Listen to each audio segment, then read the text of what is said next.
Hey Gold Rush fans, episode 17 is done and it's in the books, so let's break it down. Welcome back everybody to Gold Rush Minute. If you're new to the channel or a subscriber, I'm Gold Rush Minute, where I break down the most recent episode of Gold Rush and all the spin-offs. We talk about the miners and go over past episodes of the series. This week we had Parker, Tony, and finally the Clayton brothers, so let's start with the Claytons. So finally, after 17 weeks of waiting, they're finally at Golden Acres, and all they have to do is get the gold, right? In gold mining, you have a lot of equipment, but you only have a few key pieces of equipment that you can't live without. So first of all, obviously your wash plant to separate the rock from the gold, an excavator to dig up the pay dirt, and finally a dozer that will clear worthless overburden out of the way. So if any one of these go down, you're going to be literally up a creek without a paddle. Well, this time it's their dozer. Just when the guys have succeeded in getting to Golden Acres, their dozer turned into a huge paperweight. This time it's Brandon's turn to ask Fred for a favor. So Fred and Buzz, they're just casually available and they do agree to Brandon's request, but it came with a lot of hesitation. Might be just for the cameras, but still a shady move by Fred. So Buzz and Stuart were the heroes here. We don't see a lot of Stuart anymore, but he did agree to go help. They were able to get the dozer out of Golden Acres and hopefully they can get that dozer fixed by the end of the season. Let's talk about the gold now. So the brothers are running the gauntlet cut pay and they're sitting at 58 ounces for the season. The guys need over 78 ounces each week to hit that goal of 500 ounces. This week the guys mined 21.9 ounces, putting them at 80 ounces for the season. Hey everybody, just want to take a moment and thank everybody that has subscribed to the channel. And if you haven't, it only takes a moment and it's free to do.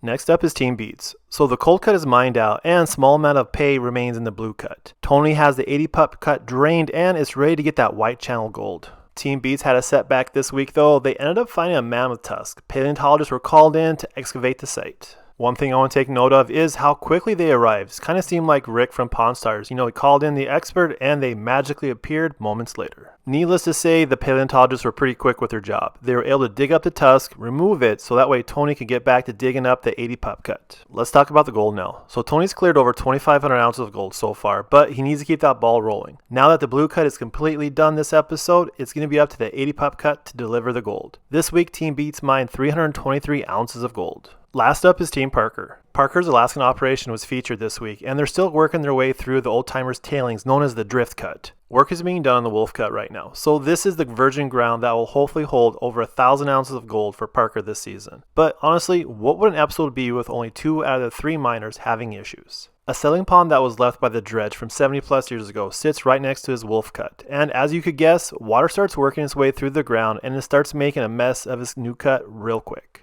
The crew work together pretty quickly and they get a pump going straight away. Unfortunately, overnight it stops working and the cut is flooded with over 4 feet of water. This isn't a good plan if you want to get 1,000 ounces of gold under that much water. Let's talk about the gold now. So Parker and his crew, they're behind up in Alaska and they need to put some gold in a jar. This week it was just the tailings left behind by the old timers. So they ran for 15 days and the team pulled 94 ounces of gold from the ground, putting Parker and his Alaskan team at 108 ounces for this season. They have a lot of work to get done and time is honestly running out. There you have it, Gold Rush fans. If you like the content and want to see more, please subscribe to my channel. It's free to do and I greatly appreciate it. Till the next time.